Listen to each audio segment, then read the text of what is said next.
யமன் ஹவுதிகளின் தாக்குதல்களினால் அளிக்கப்பட்டிருக்கக்கூடிய 350க்கும் அதிகமான சவுதி அரேபிய அதிகாரிகளும் கூட்டுப்படை அதிகாரிகளும் படுகாயமடைந்திருக்கக்கூடிய ஆயிரக்கணக்கான சிப்பாய்களும் தரைமட்டமாக்கப்பட்டு வரும் மோக்கா துறைமுகமும் முக்கியமான பாதைகளை கைப்பற்றியிருக்கக்கூடிய யமன் ஹவுதி இராணுவத்தினரும் ஹெர்மூஸ் ஜலசந்தி பிரதேசத்திலே அமீரகத்தினுடைய எண்ணெய் கப்பல்களை பொளந்து கட்டும் ஈரானிய கடற்படையினரும் ஈரானுக்கு எதிரான தாக்குதல்களை அவசரமாக ஆரம்பிக்குமாறு டொனால்ட் ட்ரம்பிடம் முன்வைக்கப்பட்டிருக்கக்கூடிய அறிக்கைகளும் ஹெர்மூஸ் ஜலசந்தி பிரதேசத்தை முழுமையாக அமெரிக்காவின் சொத்தாக அறிமுகம் செய்ய போகும் டொனால்ட் ட்ரம்பின் கருத்துக்களும் 24 மணித்தியாலங்களுக்குள் 5க்கும் அதிகமான ஆயுத கப்பல்களை கொத்தாக தட்டி தூக்கிய யமன் ஹவுதி கடற்படையினர் லெபனானிய களத்திலே மீண்டும் ஆரம்பிக்கப்பட்டிருக்கக்கூடிய உச்ச தரைவழி மோதல்களும் ஹிஸ்புல்லா இராணுவத்தின் வீரியமான தாக்குதல்களும் தோல்வியடைந்த இஸ்ரேலிய ஆக்கிரமிப்பு இராணுவத்தின் முயற்சிகளும் காசாவிலே மீண்டும் தாக்குதல்களை அதிகப்படுத்தி இருக்கக்கூடிய இஸ்ரேலிய ஆக்கிரமிப்பும் காசாவினுடைய கள நிலவரங்களும்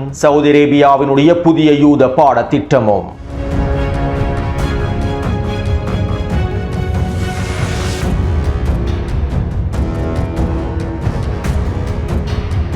கடந்த 1.5 வாரங்களாக காசாவிலே இஸ்ரேலிய ஆக்கிரமிப்பு அதனுடைய படுகொலை தாக்குதல்களை நிறுத்தி இருந்தது. காசாவுக்கான பீஸ் கவுன்சில் நிர்வாகத்தினுடைய கோரிக்கைகளுக்கு அமைவாகவும் 2ஆம் கட்ட ஒப்பந்தத்தினை நடைமுறைப்படுத்துவதற்கான வேலை திட்டங்களுக்கு அமைவாகவுமே இஸ்ரேலிய ஆக்கிரமிப்பு இந்த படுகொலை தாக்குதல்களை நிறுத்தி இருந்தது.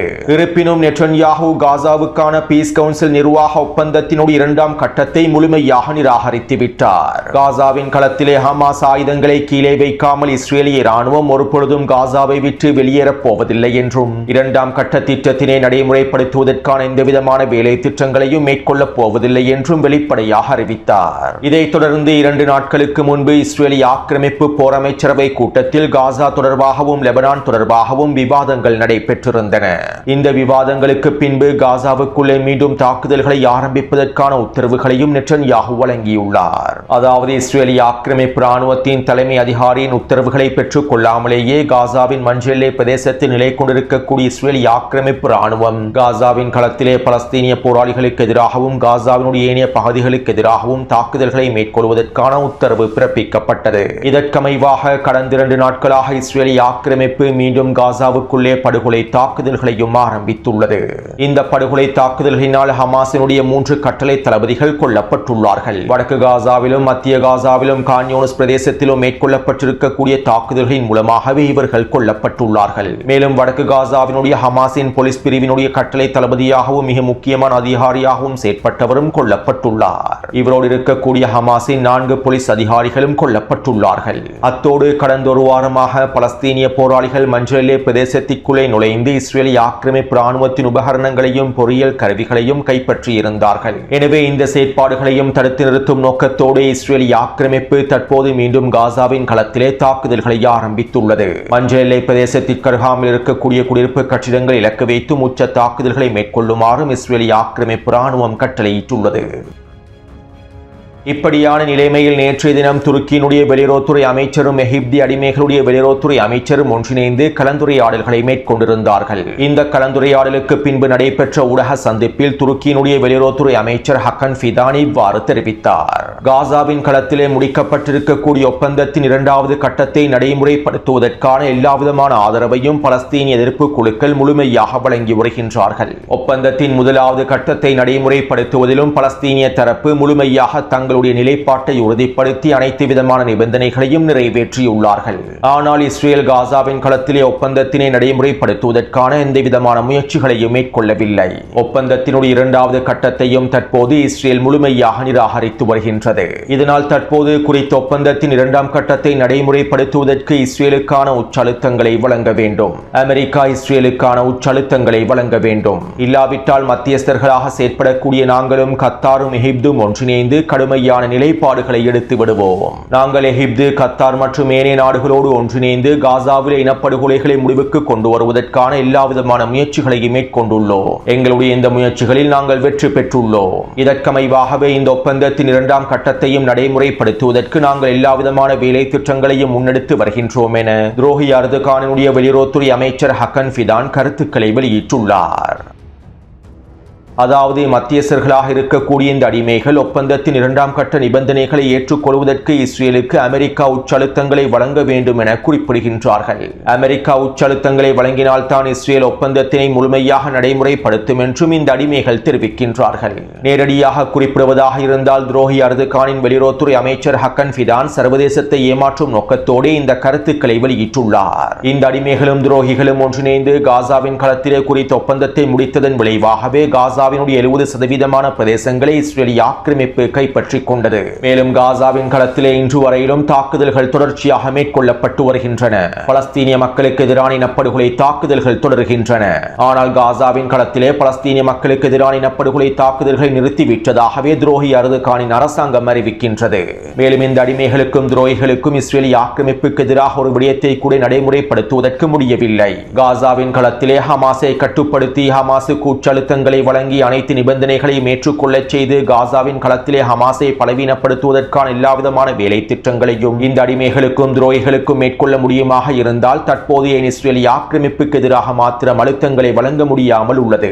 அமெரிக்காவும் இஸ்ரேலிய ஆக்கிரமிப்பும் ஜியோனிச கொள்கைகளுக்கு கீழால் இயங்கக்கூடியவர்கள். இப்படி இருக்க ஹமாஸுக்கு உச்சழுத்தங்களை வழங்கி நிபந்தனைகளை ஏற்றுக்கொள்ளச் செய்த இந்த அடிமைகளும் துரோகிகளும் தற்போது இஸ்ரேலிய ஆக்கிரமிப்பின் மீது அழுத்தங்களை வழங்குவதற்கு அமெரிக்கா முன்வர வேண்டும் என கோரிக்கைகளை முன்வைக்கின்றார்கள். உண்மையிலேயே இந்த அடிமை மத்தியஸ்தர்களுடைய கருத்துக்களை நினைத்தால் வேடிக்கையாகவே இருக்கின்றது. அத்தோடு இங்கிருக்கக்கூடிய இன்னும் ஒரு அருவருப்பான விடயம் என்னவென்றால் துருக்கியின் வெளியுறவுத்துறை அமைச்சர் இவ்வாறு கருத்துக்களை வெளியிட்டதற்கு பின்பு எகிப்தி அடிமைகளோடு கலந்துரையாடல்களை மேற்கொண்டு காசாவின் களத்திலே ஹமாஸின் ஆயுதங்களை ஆரம்பத்திலேயே முடிவுக்கு கொண்டு வருவதற்கும் ஆயுதங்களை ஒப்படைப்பதற்கும் ஒரு புதிய முன்மொழிவு ஒன்றை முன்வைப்பதற்கான வேலை திட்டங்களையும் ஆரம்பித்திருப்பதாகும். அதாவது இவர்கள் தன்னுடைய நண்பனான இஸ்ரேலிய ஆக்கிரமிப்புக்கு உச்சழுத்தங்களை வழங்கவில்லை. இஸ்ரேலிய ஆக்கிரமிப்பு ராணுவம் காசாவை விட்டு வெளியேறுவதற்கு முன்பே ஹமாஸ் ஆயுதங்களை கீழே வைப்பதற்கான புதிய முன்மொழிவுகளையே முன்வைக்கப் போகின்றார்கள். டொனால்ட் ட்ரம்பின் பீஸ் கவுன்சில் நிர்வாகத்தினுடைய தலைவர் நிக்கோலோ மோல்டனோவும் இதனைத்தான் முன்வைத்திருந்தார். நாங்கள் இஸ்ரேலின் நலன்களுக்கு அமைவாக குறித்த திட்டத்தினை மாற்றி அமைப்போம் என்றும் காசாவின் களத்திலே ஹமாஸ் முழுமையாக நிராயுதபாணியாக்கப்பட்டதற்கு பின்பே இஸ்ரேலிய ராணுவம் வெளியேறும் என்றும் குறிப்பிட்டிருந்தார். எனவே இதனை நடைமுறைப்படுத்துவதற்காகவே தற்போது இந்த துரோகிகளும் அடிமைகளும் அடுத்த கட்ட வேலை திட்டங்களையும் ஆரம்பித்துள்ளார்கள். அடுத்து தெற்கு லெபனான் பிரதேசத்திலே நபட்டியாவினுடைய அலியல் தாஹிர் மலைத்தொடர் பிரதேசத்திலே சிக்கிக் கொண்டிருக்கக்கூடிய ஹிஸ்புல்லா இராணுவத்தினர் தொடர்பாக முன்னைய காணொளிகளில் குறிப்பிட்டிருந்தேன். மேலும் சுரங்கப்பாதைக்குள்ளே சிக்கிக் கொண்டிருக்கக்கூடிய ஹிஸ்புல்லா இராணுவத்தினர் எவ்வாறு ட்ரோன் தாக்குதல்களை மேற்கொள்கின்றார்கள் என சிலர் கேள்விகளையும் எழுப்பியிருந்தீர்கள். முன்னைய காணொளியை தெளிவாகவும் முழுமையாகவும் பார்வையிடாததன் விளைவாகவே இவ்வாறான சந்தேகங்களும் கேள்விகளும் எழுப்பப்பட்டிருந்தன. உண்மையில் அலியல் தாஹிர் மலைத்தொடர் பிரதேசத்திற்கு அருகாமையில் இருக்கக்கூடிய சுரங்கப்பாதையில் உள்ள ஹிஸ்புல்லா இராணுவத்தினர் நினைத்திருந்தால் இன்னும் ஏனைய நுழைவாயில்களை பயன்படுத்தி குறித்த சுரங்கப்பாதையில் இருந்து வெளியேறி இருக்க முடியும். இஸ்ரேலிய ஆக்கிரமிப்பு குறித்த சுரங்கப்பாதையின் ஒரு சில நுழைவாயில்களை இலக்கு வைத்து மாத்திரமே தாக்குதல்களை மேற்கொண்டிருந்தது. அதே நேரம் குறித்த சுரங்கப்பாதை அருகாமையில் மிகப்பெரிய முற்றுகையையும் விதித்திருந்தது. இதற்கு அர்த்தம் சுரங்கப்பாதைக்குள்ளே இருக்கக்கூடிய ஹிஸ்புல்லா இராணுவத்திற்கு எந்தவிதமான தாக்குதல்களையும் மேற்கொள்ள முடியாது என்பதல்ல.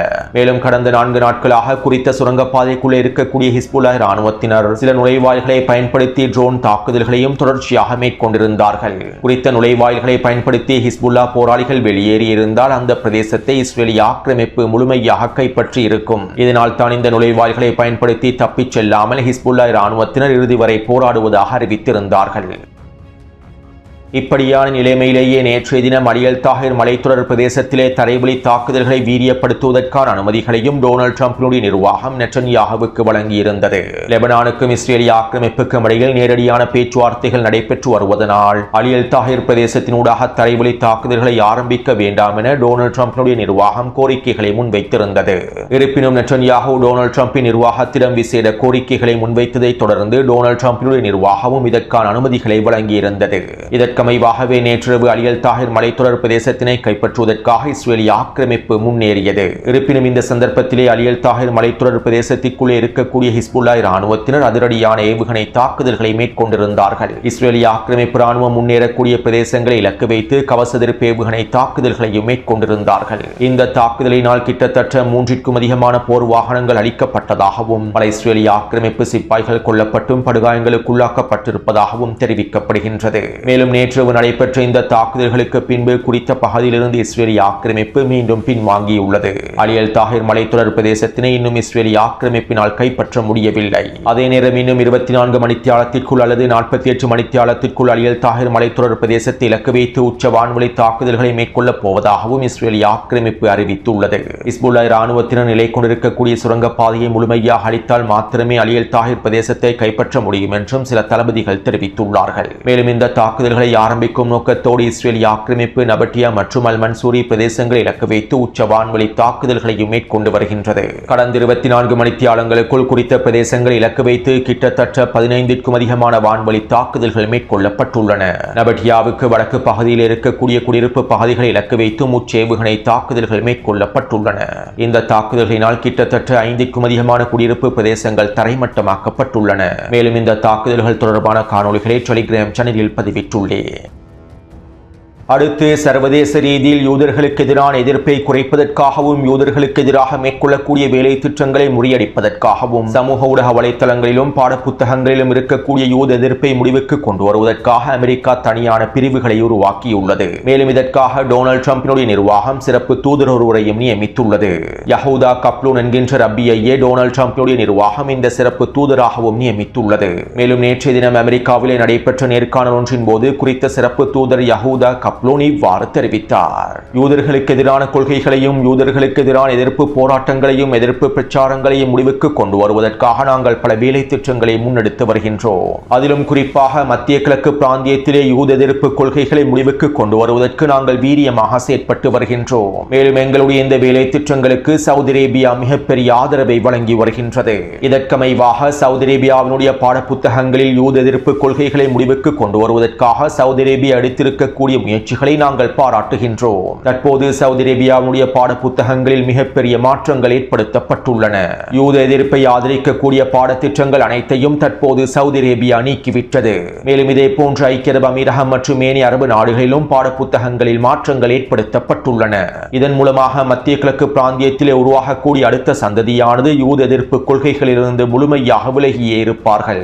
உண்மையில் எங்களுடைய முயற்சிகளில் இது மிகவும் முக்கியமானதாகும். இதற்காக நாங்கள் சவுதி அரேபியாவை மீண்டும் பாராட்டிக் கொள்கின்றோம்.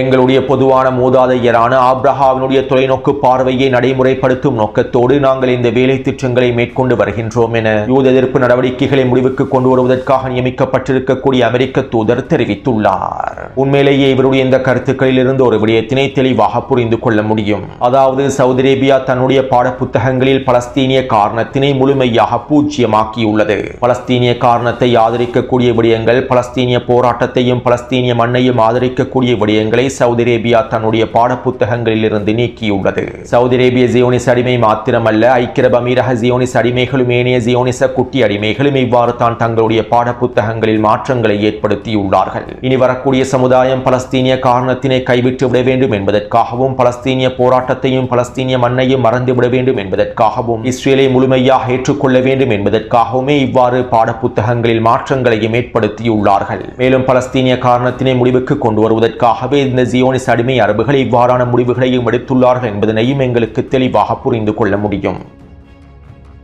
அடுத்து நேற்றைய தினம் ஈரான் ஹெர்முஸ் ஜலசந்தி பிரதேசத்திலே MQ-9 ட்ரோன் ஒன்றை சுட்டு வீழ்த்தியிருந்தது. இவை தொடர்பாக நேற்றைய காணொலியில் குறிப்பிடுவதற்கு தவறிவிட்டேன். ஈரானினுடைய தெற்கு பிரதேசத்திலேயே அமெரிக்கா இந்த MQ-9 ட்ரோன்களை கண்காணிப்பதற்காக களமிறக்கியிருந்தது. மேலும் இந்த சந்தர்ப்பத்திலே ஈரான் புதிய நவீன வான் பாதுகாப்பு அமைப்புகளை பயன்படுத்திய குறித்த MQ-9 ட்ரோன்களை சுட்டு வீழ்த்தியிருந்தது. அதே போன்று ஈரான் ஹெர்முஸ் ஜலசந்தி பிரதேசத்திலே தொடர்ச்சியான தாக்குதல்களையும் மேற்கொண்டு வருகின்றது. இதற்கமைவாக இன்று அதிகாலையும் ஐக்கிய அரபு அமீரகத்திற்கு சொந்தமான கப்பல் ஒன்றை இலக்கு வைத்து தாக்குதல்களை மேற்கொண்டிருந்தது. நேற்றைய தினம் ஐக்கிய அரபு அமீரகத்தின் 2 எண்ணெய் கப்பல்கள் இலக்கு வைக்கப்பட்டிருந்தன. இந்த 2 எண்ணெய் கப்பல்களும் ஐக்கிய அரபு அமீரகத்தின் தேசிய எண்ணெய் உற்பத்தி நிறுவனத்திற்கு சொந்தமான எண்ணெய் கப்பல்களாகும். இப்படியான நிலைமையிலேயே இன்று அதிகாலை வேளையிலும் ஐக்கிய அரபு அமீரகத்தின் தேசிய எண்ணெய் உற்பத்தி நிறுவனத்திற்கு சொந்தமான எண்ணெய் கப்பலை இலக்கு வைத்து தாக்குதல்கள் மேற்கொள்ளப்பட்டுள்ளன.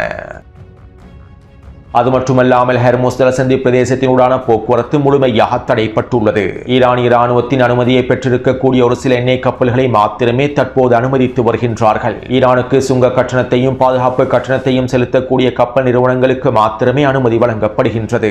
இதற்கமைவாக கடந்த 3 நாட்களுக்குள்ளே 5 எண்ணெய் கப்பல்கள் மாத்திரமே ஹெர்முஸ் ஜலசந்தி பிரதேசத்தினை கடந்திருப்பதாக தெரிவிக்கப்படுகின்றது.